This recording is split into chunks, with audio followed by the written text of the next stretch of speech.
This is the last video of cable and suspension part 3। तो आज हम डिस्कस करेंगे suspension bridge with 3 hinged stiffening girder. भाई 3 हिंज और 2 हिंज स्टीफन गर्डर का मतलब क्या है? भाई जितनी भी यूडीएल जो केबल कनेक्टेड हैं हमारे नीचे पेवमेंट से या रोड से, जो बीम हमारी नीचे दे रखी है, जो जितनी भी केबल कनेक्टेड है वो केबल हम यूडीएल की तरह कनेक्ट करेंगे, मतलब ट्रीट करेंगे उसको। ओके, तो स्किन भी इनलाइज्ड विद द गिवन लोडिंग। यहाँ पे आप हम देख सकते हैं कि जो बीम है, जो केबल है, केबल हमारा डब्ल्यू किलोमीटर पर मीटर लगा रही है और नीचे जो बीम है वो हमारा W1 W2 और W3 लगा रहा है। तो मतलब बीम मूवमेंट अलग आएगी और केबल की मूवमेंट अलग आएगी। उसको ही बोलते हैं स्टीफन। मतलब जो केबल है वो पेमेंट के साथ बिल्कुल यूडीएल की तरह कनेक्ट हो रखी है। ठीक है, तो अगर हम WE सिर्फ केबल लोड की बात करें तो उसके कारण जो मूवमेंट आएगा वो मूवमेंट आएगा WE into x divided by 8 into L minus x. ये कुछ भी नहीं है, ये हम जानते हैं यूडीएल के मैक्सिमम बेंडिंग मोमेंट की वैल्यू कितनी होती है, डब्ल्यू एल स्केयर बाई 8 होती है। तो वो एल स्केयर बाई 8 तो मिडल में होती है, बट यहाँ पे हम अगर कोई भी एक्स सेक्शन कट करते हैं तो वहाँ पे ये इतनी ही होगी, W into x divided by L divided by 8 into L minus x. Okay, और अगर हम मैक्सिमम मोमेंट की बात करें एट पॉइंट पर्टिकुलर सी, जो कि मिड पॉइंट है, तो वो वही होगी जो मैंने अभी आपको बताई, W L square by 8 in the hogging portion. Hogging मतलब इन्वर्टेड डायरेक्शन में, और सैगिंग मतलब कन्वेक्स कन्वेक्शन कनकेव की फॉर्म में। ओके, और शेयर फोर्स की बात करेंगे तो शेयर फोर्स तो सपोर्ट रिएक्शन होता है, आपको पता है, ये डब्ल्यू एल बाई 2 होता है अगर कोई पॉइंट लोड लग रहा है तो सपोर्ट के ऊपर, और अगर यूटीएल लग रहा है तो हम सेक्शन कट करके वहाँ से दिखा सकते हैं माइनस में डब्ल्यू ई इंटू में एल बाई 2 माइनस एक्स। ये माइनस क्यों हुआ? क्योंकि ये अपवर्ड की तरफ जा रहा है। ओके, तो minus W into L by 2 minus x, ये आ गया अपना 3 इंच गर्डर में। अब बात अगर हम 2 इंच गर्डर की करें तो हमने यहाँ पे एक अजम्पशन देखना है। वो अजम्पशन क्या है कि गर्डर अब स्टिफ है and whatever is load on the girder the stiff are equally stressed. भाई जितना भी लोड गर्डर के ऊपर आएगा वो जो स्टिफ है वो इक्वली स्ट्रेस्ड होगी। ऐसा नहीं है कि किसी एक पॉइंट पर ज़्यादा स्ट्रेस हो रही है, किसी एक पॉइंट पर कम। Is equivalent UDL load due to the force in suspended is equal to the average load on the stiff girder.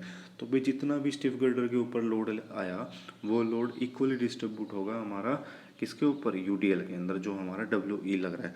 तो हम यहाँ देख सकते हैं जो ये डब्ल्यू ई लग रहा था, ये डब्ल्यू ई कुछ भी नहीं है, ये हमारा इक्वली डिस्ट्रीब्यूट जाएगा कहाँ पर, ये हमारा जाएगा पूरी बीम के ऊपर, मतलब गर्डर के ऊपर। तो total load on the girder अगर हमने डब्ल्यू मान लिया और इक्वलेंट यूडीएल लोड हम निकाल रहे हैं, इक्वलेंट निकाल रहे हैं डब्ल्यू ई, तो वो हमारा हॉरिजॉन्टल स्पैन से अगर हम डिवाइड करेंगे तो इक्वली डिस्ट्रीब्यूट हो जाएगा।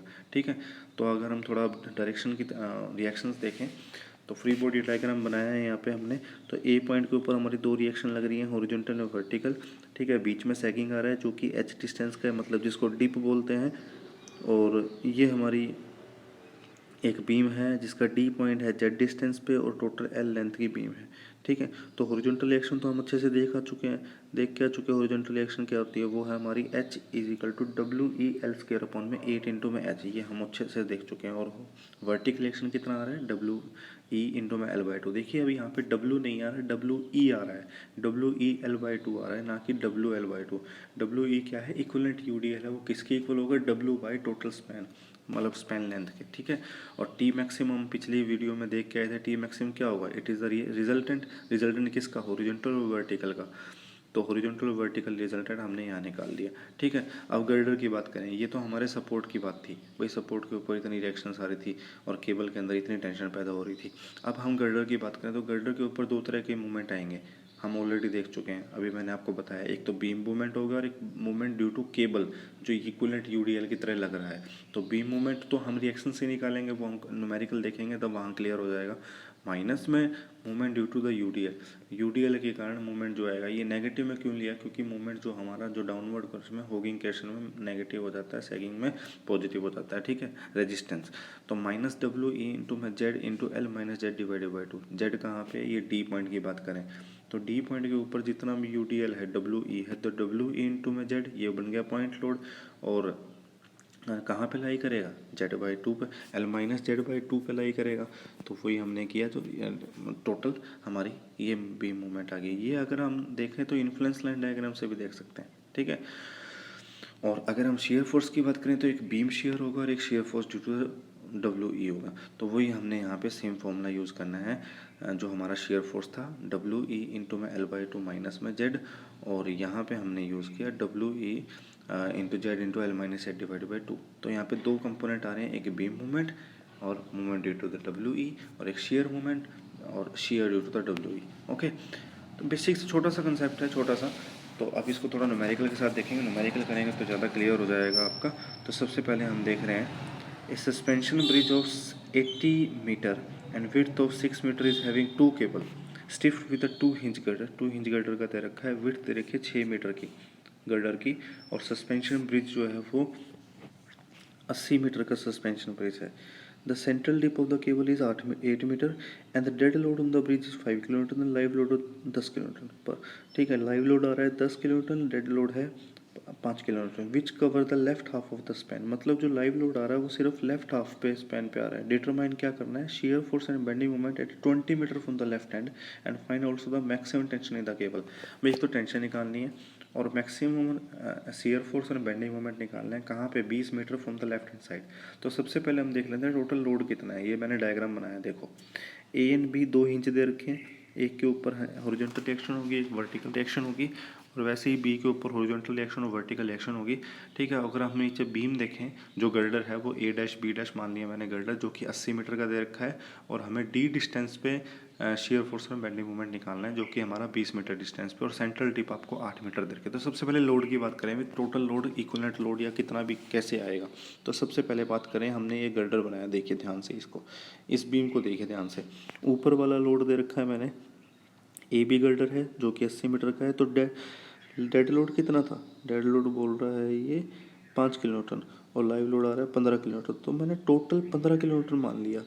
ठीक है, 15 किलोमीटर क्यों माना, क्योंकि ये हमारा 15 किलोमीटर कैसे होगा, dead load plus live load 15 kilometre हो जाएगा। कैसे, अब देखिए नीचे देखिए, डेड लोड पर गर्डर, भाई 5 किलोमीटर का डेड लोड था गर्डर के ऊपर, और गर्डर कितने मीटर चौड़ा है, गर्डर है हमारा 6 मीटर चौड़ा, और उस गर्डर में 2 केबल लगी हुई है। तो मतलब इतना तो है कि 5 गुना 6 मतलब 30 किलोमीटर लोड तो आ रहा है दोनों गर्डर के ऊपर। समझ पा रहे हो, मैं दोबारा बता रहा हूँ, डेड लोड पर गर्डर के ऊपर डेड लोड कितना आ रहा है, 5 किलोमीटर तो डेड लोड था ही, और गर्डर की विड्थ कितनी होगी, 6 मीटर होगी। तो 5 गुना 6 मतलब 30 किलोमीटर तो आ ही रहा है दोनों गर्डर के ऊपर। और एक गर्डर की बात करें तो क्या करेंगे, डिवाइड बाई 2 कर देंगे। तो 15 किलोमीटर डेड लोड हमारे दोनों स्पैन के ऊपर आ रहा है। तो ये दोनों जो ऊपर मैंने स्पैन बना रखी है वो इसलिए बना रखी है कि 15 किलोमीटर मैंने पूरे के ऊपर हमारा डेड लोड आ गया 15 किलोमीटर। अगर हम लाइव लोड की बात करें तो लाइव लोड 10 है, विड्थ कितनी है 6, तो 10 गुना 6 60 हो गया दोनों गर्डर के ऊपर। एक गर्डर के ऊपर निकालेंगे, कैसे निकालेंगे, डिवाइड बाई 2 30 हो गया। और ये पड़ेगा कहाँ पे, सिर्फ ये बोला है left half of the portion, तो हमारा लेफ्ट जो एंड है ना उधर 30 पड़ेगा। तो अब इसको ध्यान से देखिए, इस बीम को नहीं, एक को देख लो क्योंकि दोनों ही सेम चीज़ है, ऐसा कुछ नहीं है। ऊपर मैंने बस इक्वलेंट एक लोड और लगा रखा है। ठीक है, तो डेड लोड कितना हुआ 15 पूरे के ऊपर पड़ रहा है, और लाइव लोड कितना हुआ 30 कितने के ऊपर पड़ रहा है, हाफ पे, हाफ कितना 40, टोटल कितना था 80।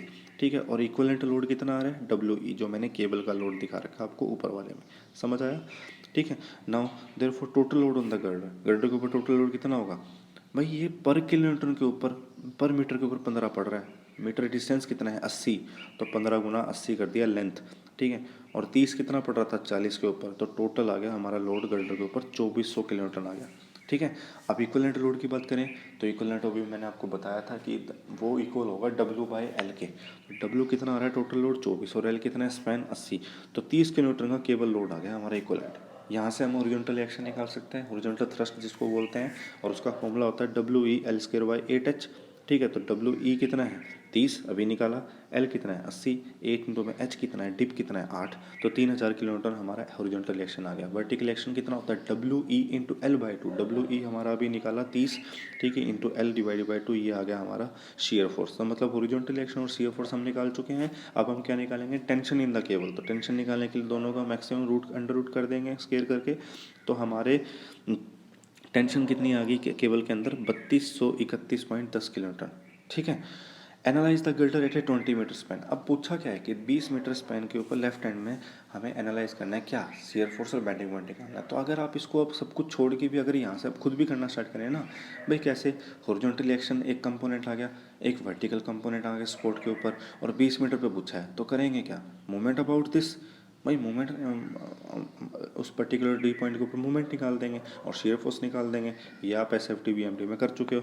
बस एक चीज़ ध्यान रखनी है, यहाँ पे केबल का भी अलग से, केबल का भी शेयर फोर्स और केबल का भी मूवमेंट आएगा, जो भी हमने डायग्राम देखा था।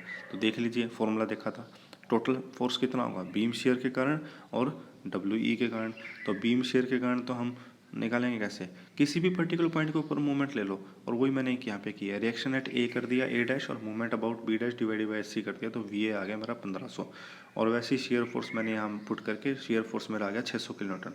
ठीक है, तो बीम शेयर आ गया 600, तो 600 माइनस में W into L by two minus Z, ये फॉर्मूला अभी हमने देखा था पीछे। तो 600 माइनस में W E 30, L by 80 divide by two, minus में जेड का डिस्टेंस कितना है 20 मीटर पे निकालना है। तो शेयर फोर्स आ गया मेरा डी पे 0, ये आपको पता ही है। ठीक है, मूवमेंट की बात करेंगे तो बीम मोमेंट में प्लस में movement due to W E, beam moment हमारा कितना है 15 गुना में 20 कर दिया, बीम मोमेंट टोटल इतना ही है, माइनस में हाँ भाई, बीम मूवमेंट का मतलब क्या है, 1501 के ऊपर रिएक्शन आ रही थी, इनटू में मल्टीप्लाई बाई मूवमेंट क्या होता है, force into perpendicular distance. Perpendicular distance कितना है 20 मीटर हुआ, क्योंकि डी डिस्टेंस के ऊपर निकालना है, और movement due to W E, तो मैंने यहाँ पे माइनस कर दिया, क्योंकि होगिंग का इसमें है W E Z into L minus Z divided by 2। तो ये सारी वैल्यूज पुट करी और यहाँ पे हमारी मूवमेंट आ गया। तो यहाँ में एक चीज़ देख ली कि मूवमेंट इतना आ रहा है, शेयर फोर्स इतना आ रहा है, horizontal reaction, vertical reaction and tension. तो इस पूरे फॉर्मूले में ये निकालना, बस यहाँ पे सबसे इंपॉर्टेंट चीज़ है ना, जो इस लोड को देखना है आपको, और आप सारी चीज़ आराम से कर सकते हैं क्योंकि आपको S F T B M D अच्छे से आता है। ठीक है, बस इस लोड को देखना है कि लोड पहले 5 किलोन्यूटन डेड लोड था और 10 किलोन्यूटन लाइव लोड था। लाइव लोड पड़ कितने पे मीटर पे रहा था, चौड़े पे, जितना चौड़ा है वो 6 मीटर का विड्थ थी, तो 10 गुना 6 कर दिया 60 किलोन्यूटन हो गया लाइव लोड, और 5 गुना में 6 कर दिया 30 किलोन्यूटन हो गया लाइव लोड। बट ये दोनों गर्डर के ऊपर आता था, एक गर्डर के ऊपर निकालने के लिए डिवाइड बाई 2 कर दिया। अगर यहाँ पे 3 गर्डर भी दे रखे थे तो डिवाइड बाई 3 करते, अगर यहाँ पे 4 गर्डर होते तो डिवाइड बाई 4 करते। बट 4 गर्डर के केस में विड्थ जो है वो के में भी अलग दे सकता है, तो आपको ध्यान रखना है in final exam. Okay, so cable suspension हमारा पूरा हो गया है। I hope you enjoyed my lecture. Thank you.